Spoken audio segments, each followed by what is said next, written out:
Welcome to Gravity Clubhouse. I'm Jeff Groh, and this is my trainer pick. Now, what I chose my trainer pick to be is I've had a lot of questions from trainers, from salesmen, from anybody out there who is demoing the GTS to a first-time member or a potential client or a personal training prospect, something to introduce them to the equipment with that kind of gives them an overall glimpse of what it's all about and a good taste of how it feels. So this particular demonstration I've used at EFI Sports Medicine for years and years and years. It's kind of my go-to demo. I'm here to share it with you, and you can pull what you like out from it. There are different sequences that maybe you like, but what I tried to do is to give a global coverage of the equipment itself, of GTS or gravity, what the benefits are, how it feels, how it's different from other equipment, and how the body is incorporated into the training. So what I'll typically do is I have my go-to levels. I have a pullover crunch is typically what I'm going to start with, or just a pullover. And I know that somewhere between level 2 and 5, I'm going to have success. Now what I have to do is get pretty good at visually checking to guess the intensity. So if I have a brand new exerciser who's never done exercise in their life and they're coming to me saying they want to get in shape and maybe they've got long arms and they're skinny arms, then I have to adjust the level down, because my goal for the demo is to get their buy-in with the equipment, to get their buy-in for the program. So they need to feel successful. On the opposite hand, if you have a big athlete or somebody who has incredible strength or is a gymnast type who has a great strength to body weight ratio, then you're going to have to crank it up, because if you give them exercises that are too easy, they're going to think that it's just for beginners. So you have to get kind of tuned in to just taking a look at that person, maybe asking a few questions to qualify them, so to speak, for what level you're going to start with. With pullover crunch, I'll usually start somewhere between level 2 and 5. Today I'm going to start at level 3, and I'm going to take Nicole through the kind of gravity demo that I use. So Nicole's here. Hi, Nicole. Hi, how Good are to you? see you. Nice to Good shake to your see hand you. again. Here we go. All right, so what we're doing is Nicole is going to act for me. She's going to act like she's never really been on the equipment before. She's joining my facility, and she particularly joined it because she saw they offer gravity and her friends are liking it. Is that how your story is? Absolutely. All right, that's what we make up here. Okay, so basically what I'm doing is I say there are 2 ways to start this off, and I want to demonstrate both, because I know particularly that there are some other people that like to have the clients to have the handles in their hands, whereas I'll show you what I like to do. So what I do is, it's real easy. Clients sometimes say, oh, I don't want to try things, I don't want to get on the machine. I'll say, it's all you really have to do is sit. So what I'll do is I'll take the glide board up and I'll have you sit facing this direction right about here. And I have control of the glide board. Then I have them place their feet on the squat stand. So I'm going to say, all right, just go ahead and lie back. Was that very hard? No. Feel comfortable? Yeah. Okay, here's what I'm going to do. I'm going to hand you these handles. The reason I give them the handles now, so they've got control of the glide board with their feet, is I'm going to tell her that you're going to have a percentage of your body weight on your hand. This gives me an opportunity to demonstrate or to describe where the resistance comes from. So you have a percentage of your body weight in your hands right now. Okay. There are no weights on this machine. It's all your body weight. All right. Okay, and what we're going to do is move up and down this incline, and we can change the incline to change the resistance. So what I'm going to do now is take your feet, and you're just going to tuck them right on the back of the glide board here. And if they don't know what glide board is, you just kind of show them or give them a little tap, or even grab their feet and put them on. Now I can tell them, okay, you have about 15-20% of your body weight in your hands. How's that feel? Okay. Now I want you to just stretch. Feel the stretch? Yep. Okay, that's what this is all about. We have an unrestricted range of motion. You're working with cables, so you don't have a fixed range of motion like some of the other equipment out on the floor. So what we're going to start with is a little oblique stretch. She's doing some of her own stuff. She's going to draw her arms over into a big pullover. So I'll tell her, just draw your arms in a big arch motion right down to your hips. Perfect. And then come all the way back up. And you get a little bit of a nice stretch. You're going to get the abdominals active. So we're using one particular motion, but we have a lot of muscles that are contributing to this motion. And what we do in gravity or with GTS is that we simplify, or we basically take advantage of each position. So you're in what we call a lying supine position. So next what I'm going to have you do is incorporate the abdominals. So instead of taking a rest period that takes time and efficiency, we're going to go right into a pullover, and then you bring your head and shoulder blades up and try to come get me up here, and then go back down. So now you'll feel, wow, now my abdominals are turning on.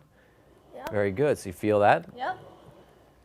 Very nice. And if it's an athlete, I can branch off here into, all right, if I want more intensity, I can just bring your legs up into like a tabletop position or even extend them straight out. And that's going to give them that appropriate dosage of intensity to get their buy-in with the program. Next, we'll just bring the feet back down. And what I'll have you do is just draw your elbows down to your sides and simply just go into what we call triceps press. So you just have them press their arms down. You like that? Yeah. So your elbows stay in one, this is a good client here. Elbows stay down next to the sides and maybe touch base on this active rest concept. So we've already worked some of the chest, some of the lats, we've incorporated the abdominals. Now we go right into a smaller muscle group, the triceps, to firms up the back of the arms. Okay? Now we have our first transition. So you have two things you can do. You can either take the handles or you can have them try to sit up. A lot of times these people need to have a comfortable experience. I'll take the handles, they place their feet on the floor, and then just go ahead and sit up for me, and you're going to slide all the way back up to the very top. Just keep sliding. Perfect. Make sure they're all the way at the top. I take these below or around their arms, so the cable's between the arm and the body. And then she comes down to she loads the weight. Now I describe, okay, I'm going to bring your feet up onto the board. You can either bend them or lie them flat. Okay. I don't get nitpicky with exercises yet. I just want them to feel it. So now, Nicole, we're in an upright position. And what you're going to do is a chest press. So what you're going to do is come out and get my hands and come back. And you're going to typically see people slouch and all that business. You can cue them to sit up nice and tall, but don't overwhelm them with tactile feedback or just feedback, because they want to have a positive experience. So what I demonstrate to them is we're working your chest now along with the back of the arms. And what's neat about this, Nicole, is that we have the core engaged. So she's able to probably feel that right away, that she has to stabilize her spine, unlike other equipment or something where you're lying on your back and pressing weights. So what that does is you can feel the challenge in the shoulders and the chest, but we don't get the compression that we typically get with heavy weights or with some of that isolated equipment. We can also introduce here the idea of unilateral and static equilibrium. So a lot of times if they're running out of gas, I'll just go into unilateral. If they've got a little steam left, or if it's an athlete, then what I'll say is come out and hold me, and now punch with that and just run the cables through the pulleys. And sometimes they may not get this. Otherwise, you just say, all right, do you feel that a little bit more in your trunk and your rotation? Yep. Very good. So we just get a little bit of trunk, we get a little bit of chest, and then I simply turn them to one side. So what I'm going to have you do is face this side. So what I'll do, remember, you've never been on this before, is I take this handle, I have them swing their leg to the other side, and you're going to keep that handle in your hand. And then I'm going to slowly lower this down. She keeps that in her hand, and now I talk to her about trunk rotation. So I can tie in, do you see how these transitions are fairly smooth? That keeps it efficient, that saves time. That way you can go into a 30-minute class and get the whole body worked out, or maybe a 45-minute with the personal trainer and get into something specific. Okay, what we're going to do is I stand here just to spot the glide board. I'm going to have her take the handles, put them in both hands, and her feet will go straight out, sit up nice and tall, and she's just going to do trunk rotation. Again, I'm not getting too picky. She knows all the right cues. I'll typically keep their arms nice and long and just say, what I want you to do is rotate at the trunk. And I'm usually in front of them, but for the camera, I'm trying to stay so that my rear end's not facing you the whole time. I'm here to spot. I've got my hand on the glide board in case it's too difficult. That way, if they need a little bit of help, again, I want them to have that positive experience, then I can give them a help. If someone says, well, I can handle more, then I can just hold this glide board a little bit, and it just gives that little load because you're trying to be specific with intensity. The thing I talk about here is function. This is where I introduce function. If you feel this exercise, you probably feel like you're swinging a racket, a golf club, or something to where it's functionally where you're getting that rotation. So I introduce the whole concept of functional movement here, where we use the entire upper chain to get into that rotation. And then maybe we go into, let's go into a biceps curl. So I'll take this hand, place it on your hip, and that arm's going to go out, and you're going to go right into a biceps curl. So it kind of gives you a little glimpse of the easy transitions. And if I have someone, sometimes I'll ask as we're going through this, is there a specific muscle group you want to challenge? A lot of times you'll get the word shoulders. People like to work their shoulders. I may have her switch hands and then go right into horizontal shoulder abduction, or just give her a target with my hand. And I say, now, here's the deal. You're working your shoulders, but everything down to your pelvis is attached to your shoulder, is turned on right now, and has to stabilize and contribute to the movement.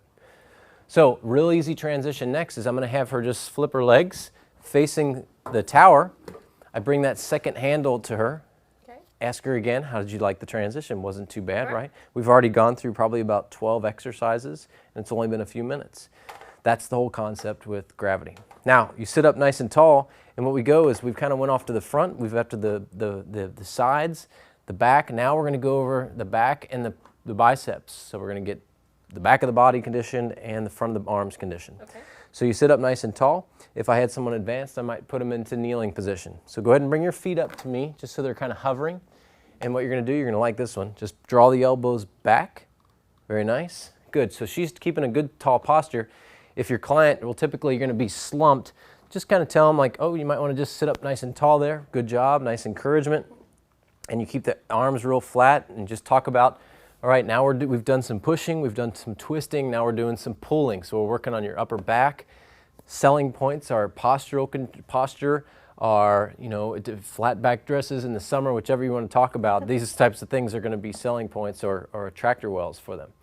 Next, we go right into, pretty easy? Yeah. Okay, so good point. It's too easy. How can I make it a little bit more difficult right off the get-go? If I say she wants to tighten up the back of her arm and the posterior shoulder, probably not going to get that, but she might say, I don't want to get rid of this. Then I'm going to go palms down, and you're just going to swim through. So basically just pressing through. Again, you're trying to get that dosage, that Goldilocks dosage, where it's just right. That particular movement is a great movement for anybody who's looking to firm up the back of the arms.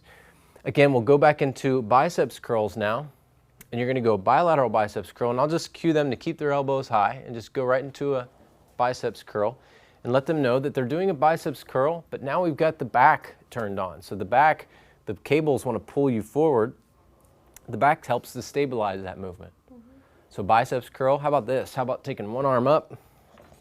And I want you to switch without moving the glide board, and switch, and switch, and switch, switch, switch, switch, switch, switch, switch. Good. How do you like it? Perfect. All right. You want to buy it? Yeah. All right. How much? Exactly. Okay, so we can add different movement there, rotation, seated rowing, high elbow rowing.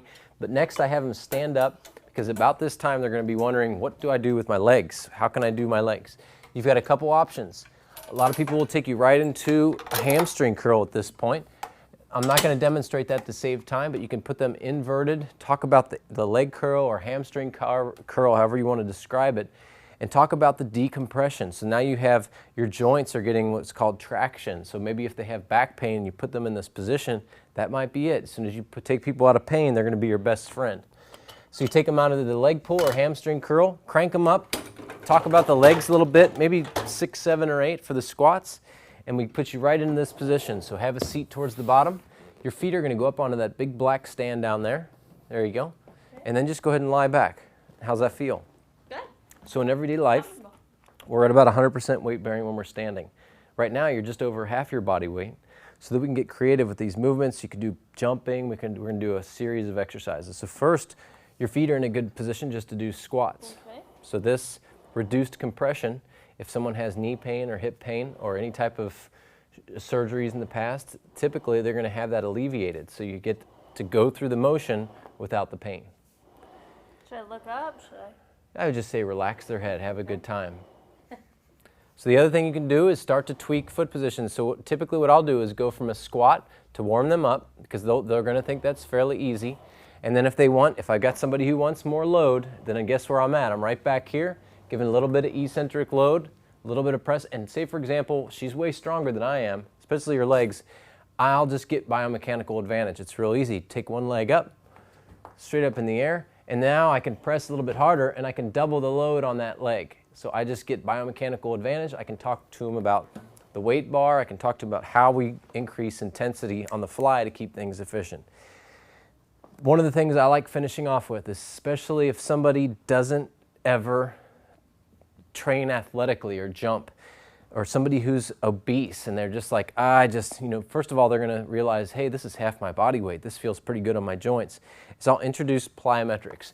And when you tell people they're going to jump, they might look at you like they're crazy, so you just start small. And what I'll typically do is take their feet and point them over to one side, and I'll say what we're going to do is kind of do a slow motion ski. You're not going to jump first, but come down nice and slow. And as you press up at the very top, roll over on your heels to the other side. How's that feel? Good. Everything feel all right in the hips and knees? Yeah, that's good. Good, so this is going to target outer thighs on that side, and now inner thighs on that side. So we work in different planes of motion so that we, you condition all the leg muscles. And then what I do is right there is introduce them, say, all right, you ready for this? And they may not be ready, but you're going to try to get them to do it. Is I want you to just hop to the other side.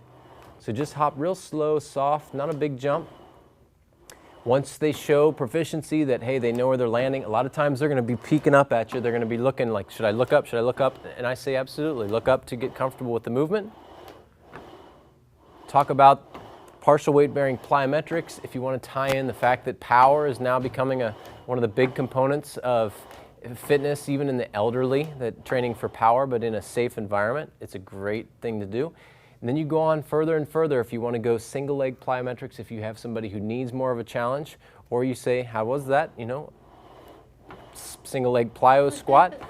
Or you can go all the way back up to, all right, I'm going to have you stand now, and what I want you to do is just try an ab crunch in this position. So when they see that, oh my gosh, I can do this, it's not like lying on the floor, this is quite a bit easier, then they have that successful experience, which hopefully will lead to another successful experience, and then progression and adaptation, and then you have a fit client with a GTS at home. So typically, once I'm done here, I'll have them sit up and just chat with me for a second. If there's any questions I have, I'll always ask, is there something else you want? Always give that choice to them. Is there a specific muscle group you want to work with? Is there a little workout you want to go through, like a 5 or 10 minute blast that I can take them through? A shoulder workout, a trunk workout, a leg workout, all different types of tools I have in my back pocket to facilitate an answer. If someone says, here's my need, then I better be able to get it to it really quickly. So if they want an exercise for the mid-thoracic, or they want an exercise for lumbar spine, I need to go to a surfer lat pull, or I need to go to an exercise where they're pulling and rotating or doing something with the lower back. So that's my typical gravity demo. Again, always questions, answering questions, asking questions as they're going through this, making sure they're feeling what they want to feel, they like it. And that, I think, is just a great overall 10-15 minute demonstration for a client, something to get them to feel all the major body positions. They probably went through a 10 to 15 minute total body workout, mildly, and gives them a positive experience. So that's my gravity demo and my trainer pick for the Gravity Clubhouse.